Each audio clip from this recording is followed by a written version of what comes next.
Oke, baik teman-teman semuanya. Saat ini yang sedang viral yaitu pagar laut, pagar laut, pagar laut. Pagar laut yang tidak bertuan. Ada yang mengatakan ini adalah ulahnya oligarki, ada yang mengatakan ini adalah swadaya masyarakat ya, saling mengklaim ya, saling membenarkan. Yang kita ketahui ya, saat ini yang terus bersuara seakan-akan membela kedaulatan rakyat yaitu Said Gaduh.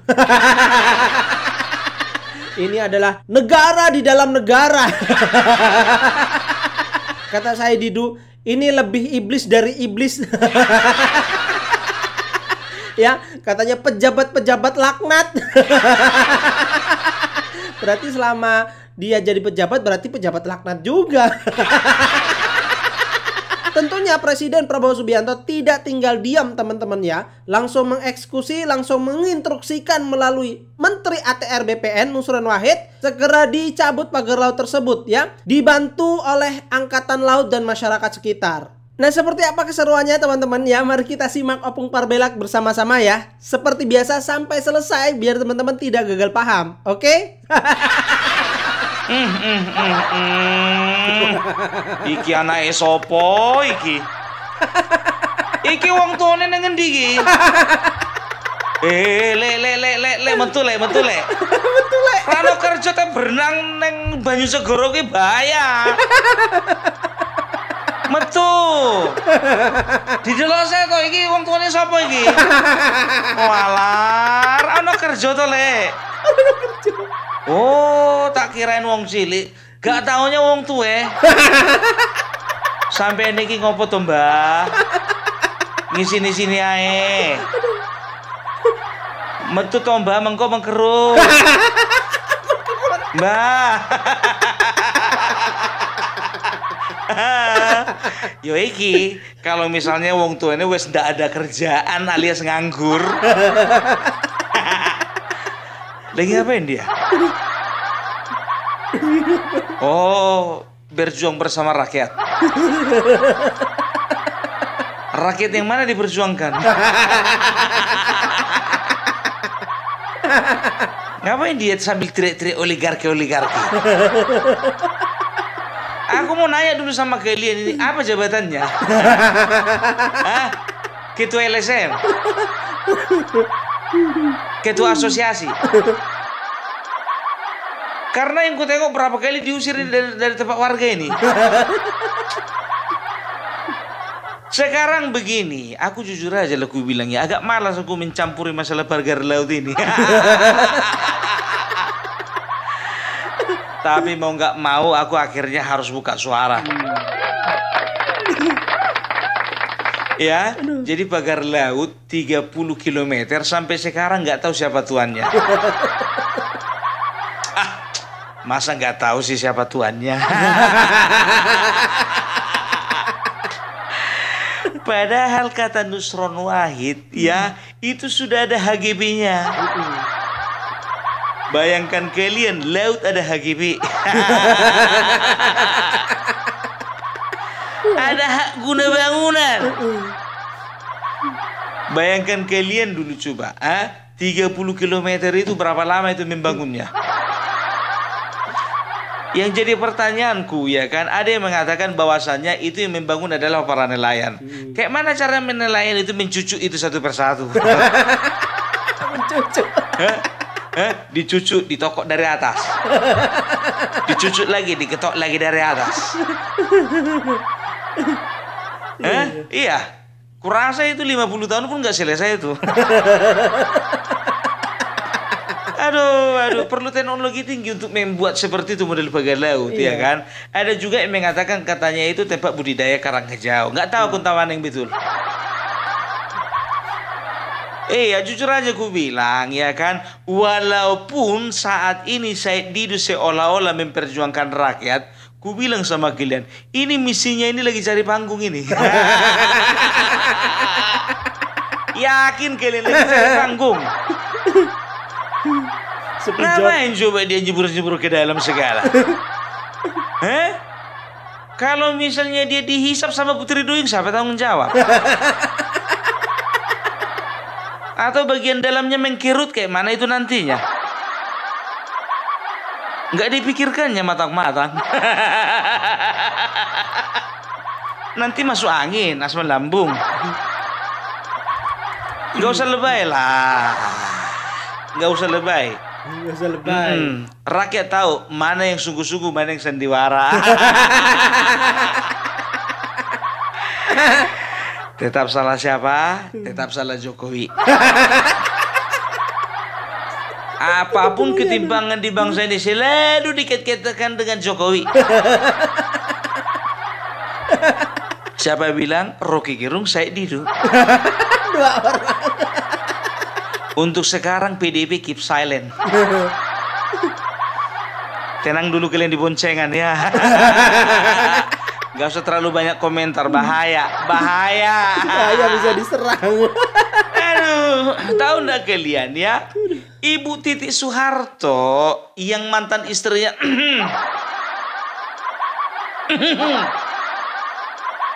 yang sekarang ya ada di DPR ya, ini sudah menyoroti hal ini dan juga mendesak pemerintah untuk segera, ya ingat, untuk segera menyelidiki ini punya siapa.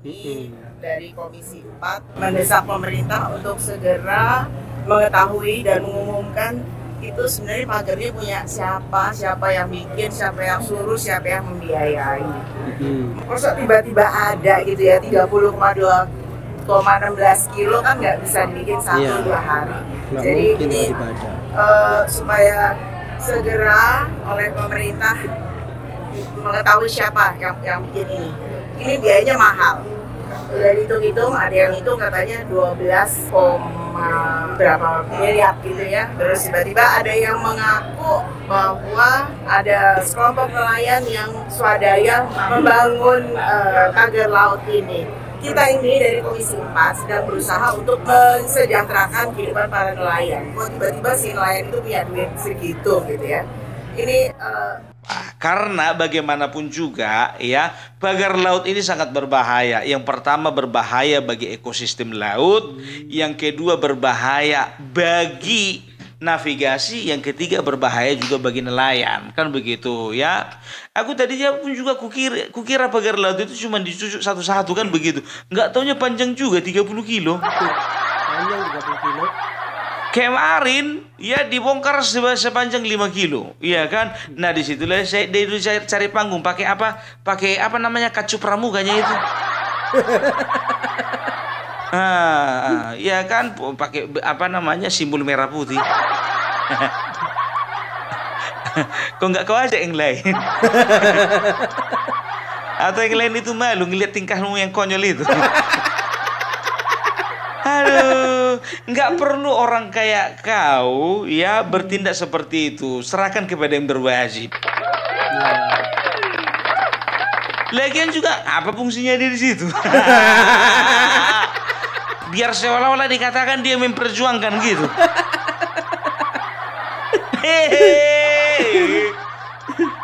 Kalian tengoklah itu biar tahu kalian, itu kan yang membongkar itu kan. Kepala Staf Angkatan Laut itu juga turut bekerja sama, berkoordinasi dengan di bawah perintah daripada Panglima TNI, berkoordinasi dengan Kementerian Kelautan dan Perikanan, kan begitu. Nah, tahu enggak kalian ya, dari Panglima TNI disuruh cabut, dibilang Kementerian Perikanan jangan dulu dijabut. Ini kayak mananya ini? Berarti Kementerian Kelautan dan Perikanan belum bisa mengungkap pelakunya ya? Yang setengah tol Jagorawi ini belum ya? Oke, yang kedua Pak, mohon izin aja, ini cuma 2 pertanyaan. Jadi saya pertegas lagi, yang pertama, Kementerian belum bisa mengungkap pelakunya. Yang kedua, apakah Kementerian sudah berkoordinasi dalam hal ini mungkin dengan pihak kepolisian untuk melakukan penyelidikan terkait hal ini?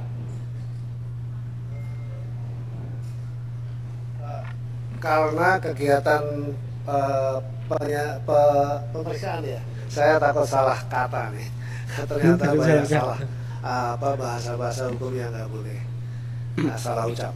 Jadi untuk pemeriksaan kita masih di level pemeriksaan itu dilakukan oleh Dirjen PSDKP. Mungkin barangkali Dirjen PSDKP bisa menyampaikan juga sejauh mana sudah dilakukan. Silakan. Terima kasih Bapak. Kami sudah memanggil beberapa pihak yang mengaku kemarin sempat di medsos itu, nelayan yang mengaku sebagai pemilik. Kami lakukan pemeriksaan, klarifikasi kita panggil.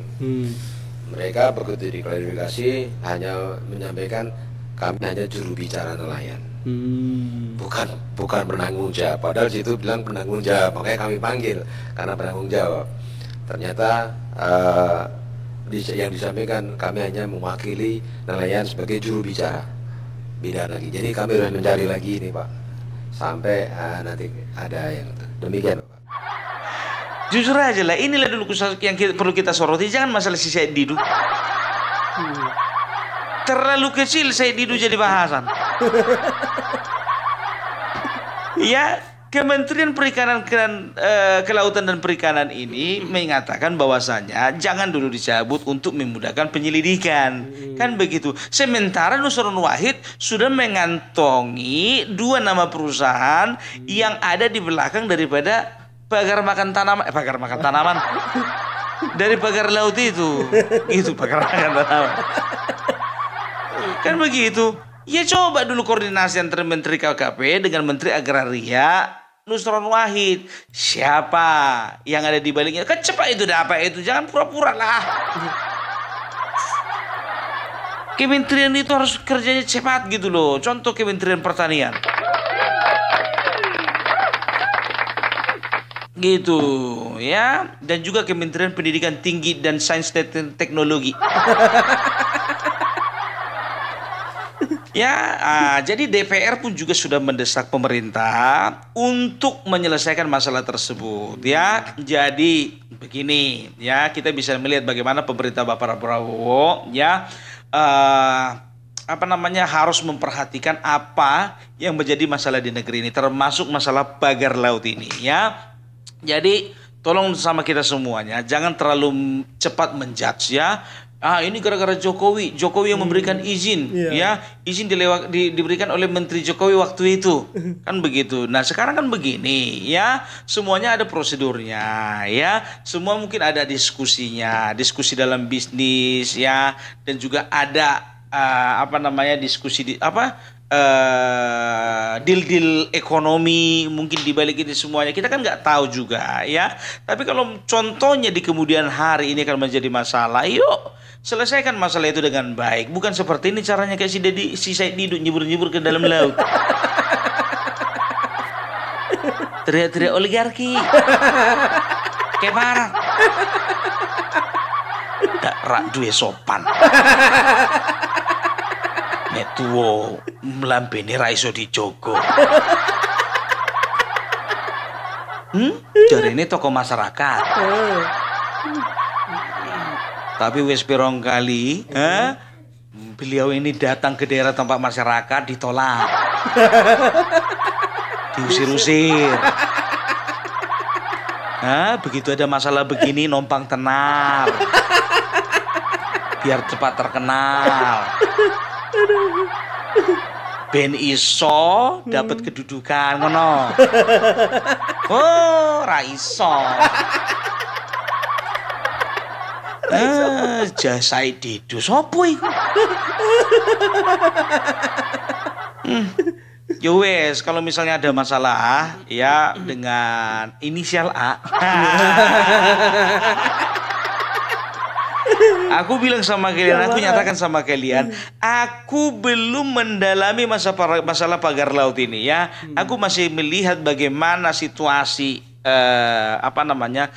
situasi di luaran ya, yang berbicara tentang kedaulatan negara Republik Indonesia ya, berbicara apa efek negatifnya. Aku masih sekitar itu saja aku bicarakan ya. Tapi kalau berbicara siapa di balik ini semua ya, kita harus memastikan dengan teliti dan dengan informasi yang betul-betul akurat ya. Jangan kayak siaguan kesebut. Siapa itu Terserah kalian, mungkin kalian bilang, Ternak Mulyono sudah sadar. Siapa bilang, ya kan? Kita hadir bukan hanya untuk Bapak Presiden Joko sendiri, kita hadir untuk bangsa Indonesia. Betul. Ya, itu dia. Ya, kalau perlu kita suarakan yang masalah di Tangerang ini, kita suarakan, kenapa enggak? Iya. Tapi apakah Opung Parabelak harus nyemplung juga ke dalam laut? Nggak harus. Tentu tidak. Aku masih punya wibawa, nggak mau aku diketawai. Aduh. Ketara kali ya cari nama. Enak ya cari panggung. Itu dia ya. Jadi kita doakan saja pemerintah ya, kalau memang ada di baliknya. Aku akan telusuri dulu ya. Aku akan telusuri. Kalau memang layak untuk kita telusuri lebih dalam lagi, dan kita akan lihat akar permasalahannya dan juga siapa di balik ini semua. Oke. Itu dulu dari Opung Parabelak. Salam Parabelak, salam NKRI. NKRI harga mati. Oke, baik teman-teman semuanya ya, kita tunggu kepastian dari pemerintah. Yang pasti pemerintah saat ini sudah bergerak, bertindak untuk kedaulatan rakyat di Banten ya. Nah, bagaimana menurut teman-teman? Silahkan tulis di kolom komentar. Terima kasih. Wassalamualaikum warahmatullahi wabarakatuh.